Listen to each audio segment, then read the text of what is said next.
Também conhecido como Paço Municipal, o Paço da Liberdade, que foi durante décadas sede da Prefeitura de Manaus, é um dos prédios mais antigos da capital amazonense.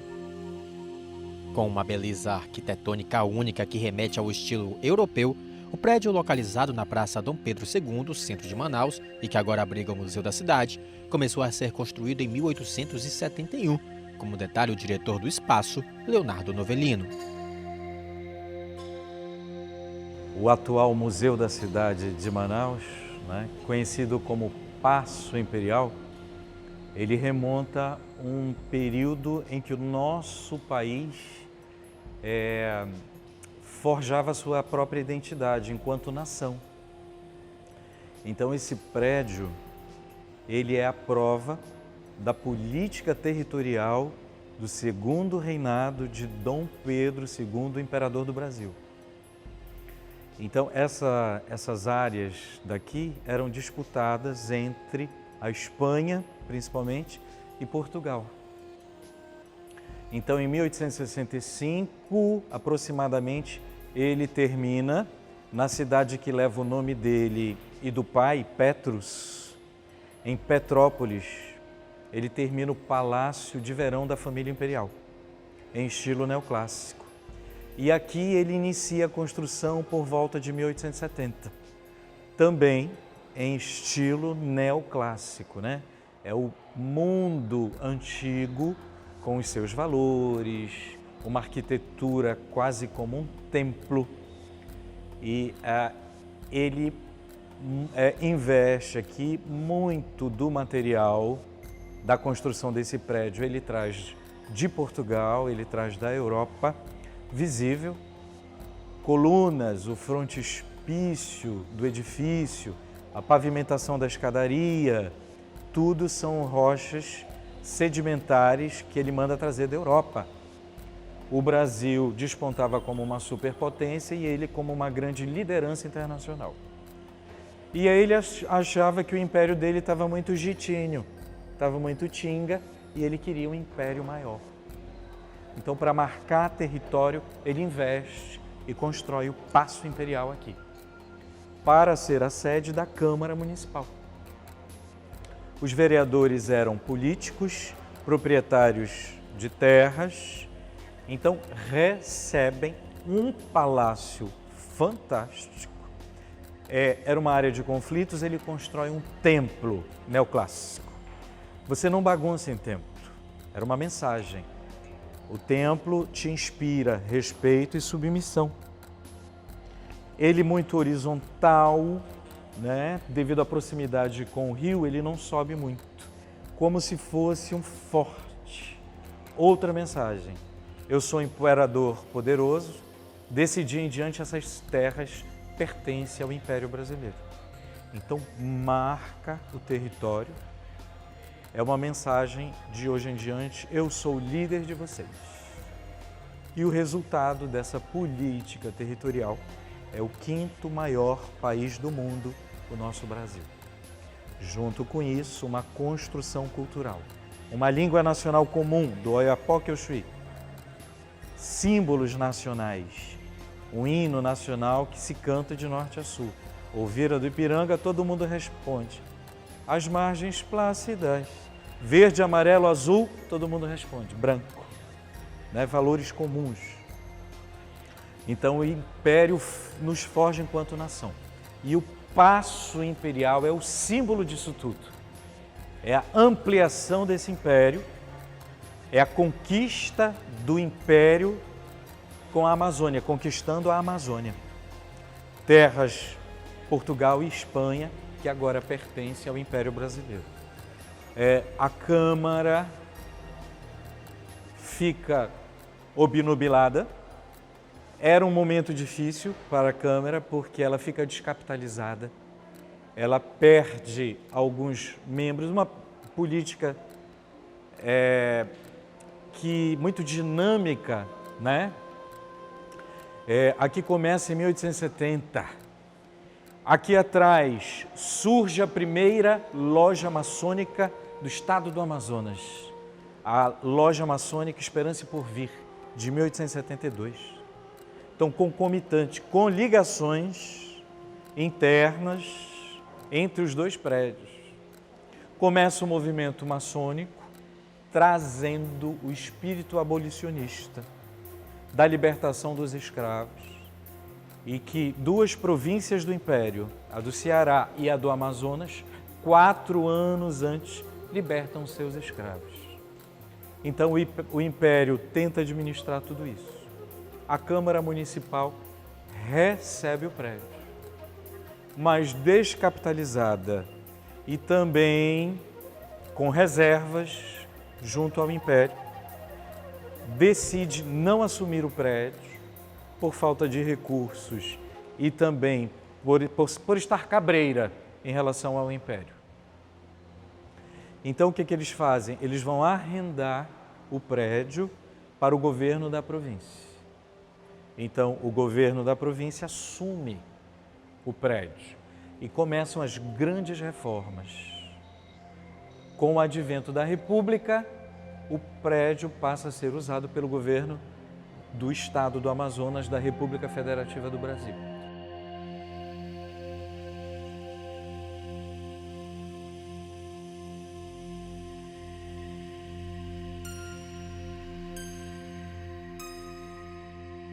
O prédio também foi residência do presidente da província de 1874 a 1889 e de governadores do estado de 1889 a 1917. Somente em 1917 tornou-se a sede da Prefeitura de Manaus. Mas antes disso, o local ainda foi sede do governo do estado. Daqui saíram importantes decisões a respeito da venda da borracha, que tornou o Amazonas uma potência econômica mundial, como explica Novelino. No mundo que se industrializava, na Europa que necessitava de borracha para ferrovias, portos, indústria hospitalar, anos depois, Ford com os pneumáticos na América, antes ainda, Pirelli na Itália com os pneumáticos, né? O Made in Italy explode como uma grande indústria automobilística. O mundo necessitava de borracha e nós tínhamos um monopólio. O estado do Maranhão, do Pará e do Amazonas passaram a responder por 2 décadas, mais de 2 décadas, com mais de 50% do PIB nacional brasileiro. Então, estoura uma grande fortuna, Manaus se torna uma capital europeia debaixo da linha do Equador e esse prédio vai gerir tudo isso. Então, as decisões, a canetada dessas autoridades, sempre foi um prédio gestor de mandatários, ainda reverberam as nossas vidas, no dia a dia do manauara, no dia a dia do amazonense. Então, o Estado é governado a partir do Paço da Liberdade. Novelino ainda conta a curiosa história por trás do nome Paço, com cedilha, que faz referência à colonização portuguesa. A palavra paço com cedilha é um legado dessa migração portuguesa. E ela nada mais é do que a contração da palavra palácio.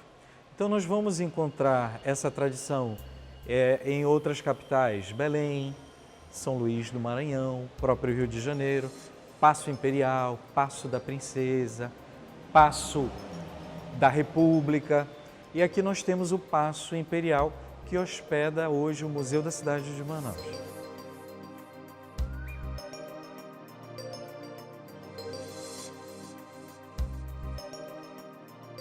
O historiador também destaca a localização do prédio. A região é a mais antiga da capital amazonense, onde teve início o processo de urbanização da cidade. Nessa região também estão alguns dos edifícios mais antigos, como o prédio da maçonaria e do Instituto Geográfico e Histórico do Amazonas. A área passou por uma grande reforma, o que transformou a região em uma área turística. Por volta lá dos anos 90, a cidade cresce, né? Com novas propostas políticas. O modelo reinante econômico da Zona Franca de Manaus se modifica, a prefeitura cresce sobremaneira e o prédio histórico não comporta mais as atividades, as inúmeras secretarias, atividades sociais, dos funcionários da prefeitura. A prefeitura se muda para Compensa, o prédio hospeda poucas secretarias que também saem e ele fica abandonado. Posteriormente, entre os anos 90 e 2000, começa um grande restauro, não só do prédio, mas do entorno, com a valorização do sítio arqueológico, das ruas históricas, né? Nós temos a área mais antiga da cidade de Manaus, a Rua Visconde de Mauá, a antiga Rua Municipal, atual Avenida 7 de Setembro de um lado, e a Rua Frei José dos Inocentes, Bernardo Ramos Antoni do outro lado. E aí ele já é restaurado para ser um museu, o Museu da cidade de Manaus.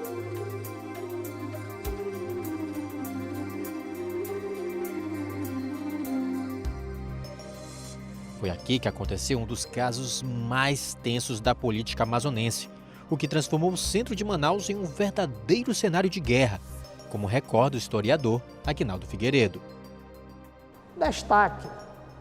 Destaque do prédio, em determinado momento, ainda lá pelo início, quase início do século XX, por conta das intrigas políticas do Estado, né, o governador Antônio Bittencourt, né, foi acusado pela Assembleia, por alguns deputados que eram opositor a ele, de que ele teria cometido desatinos políticos e exigiu sua renúncia. Ele então resiste, né, ele resiste armado, inclusive aquilo, as tropas da Polícia Militar ficaram fiéis a ele, e então houve o bombardeio da cidade, né, em 1910. Né, e o prédio foi atingido, o prédio era alvo, mas o bombardeio que atingiu o prédio foi feito pelos canhões do Exército localizado aqui na frente. E a Marinha, os canhões da Marinha, dos navios fundeados no Rio Negro, bombardearam o prédio dos Remédios, porque lá que morava a elite, e a elite rica, né? E também a elite política, os políticos mais importantes, inclusive a rua Joaquim Nabuco, a Avenida Joaquim Nabuco, era uma das mais importantes porque lá tinha o maior PIB da cidade. E então tem-se notícia de que o prédio que funcionava, a Beneficência Portuguesa, chegou a ser atingido por esses disparos. Na verdade, o bombardeio se deu porque o governador não se alinhou, se tornou desafeto do caudilho gaúcho Pinheiro Machado, entendeu? Que era, na verdade, o mandão do Brasil. E os asseclas dele aqui, o coronel Pantaleão e tal, eles obedecendo a ordem do general Pinheiro, eles tumultuaram toda a sessão, né, no momento da cassação, o governador resistiu, e então esse, para mim, é o momento mais marcante do prédio. Né? Depois o prédio foi recuperado e continuou a história.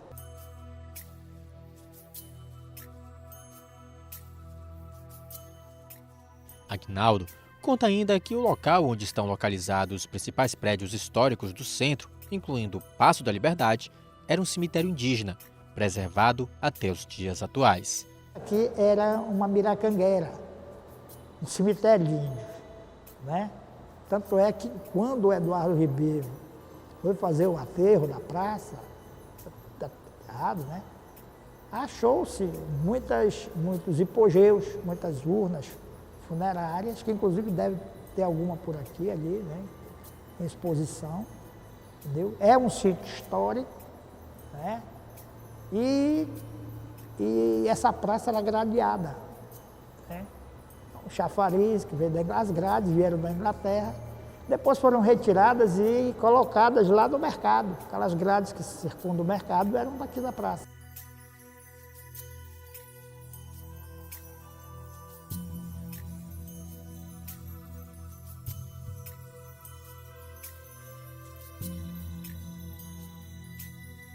Aguinaldo lembra também de outro episódio considerado por ele um dos mais tristes da política, ocorridos nesse prédio, a cassação do vereador Manuel Rodrigues. Lá pela metade do nosso século XX, né? A Câmara Municipal, que era instalada lá do outro lado do prédio, foi protagonista também de episódios, para mim, na minha concepção, tristes da nossa história, como foi o processo de cassação do vereador Manuel Rodrigues. Manuel Rodrigues era comunista assumido, assim como o Aldo Moraes, entendeu? Que também foi punido pelo AI-5. Eles se reuniram. Foi uma noite tumultuada, porque o povo se reuniu na frente da Câmara e não queria, né, que ele era muito querido, ele era um líder popular. E ele foi cassado e depois foi preso lá no quartel do 27BC, que é hoje o SIGS, não, é o BIS. Né? Foi preso o Arlindo Porto, foi preso o Amazonino, entendeu? Então, foi um episódio lamentável, né, da Câmara Municipal, aqui, nesse prédio aqui. Então, depois, por iniciativa... Hã? O senhor falou de cercar o prédio, Sim. Depois foi solicitada a presença da polícia, né? Isso tudo está documentado no Jornal do Comércio. Jornal do Comércio. Então, e foi logo em seguida ao golpe. Em seguida, 10 de julho, se eu não me engano, aconteceu esse episódio. Né? E foi, inclusive, próximo à eleição indireta. Eleição não, o referendo, que os militares indicaram o governador Arthur Reis, né? Deram uma olhada lá nas personalidades que existiam aqui, que eram de confiança da casta deles, para governar o Estado, já que eles tinham caçado o governador Plínio Coelho. Então, eles indicam o Arthur Reis e a Assembleia modifica, entendeu? A toque de caixa, modifica a Constituição para abrir espaço para eleger, que não existia eleição indireta para governador. Então, eles aprovam, o governador é eleito por unanimidade, ninguém votou contra, tem ninguém besta para votar contra. E nesse mesmo dia a Câmara Municipal processou a cassação do Manuel Rodrigues.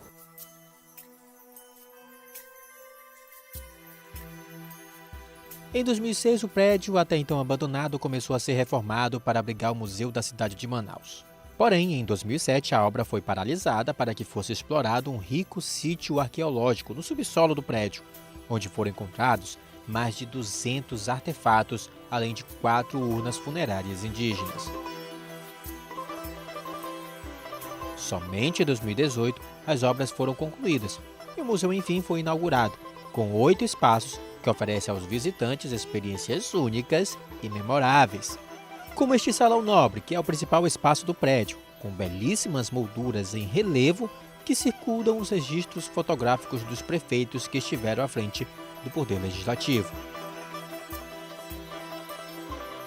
No teto, um trabalho impressionante em relevo do escudo que simboliza a Prefeitura de Manaus e da Vitória Régia, símbolo da flora amazônica. Obras de arte que levam o público a reviver a história de um dos grandes períodos da capital amazonense.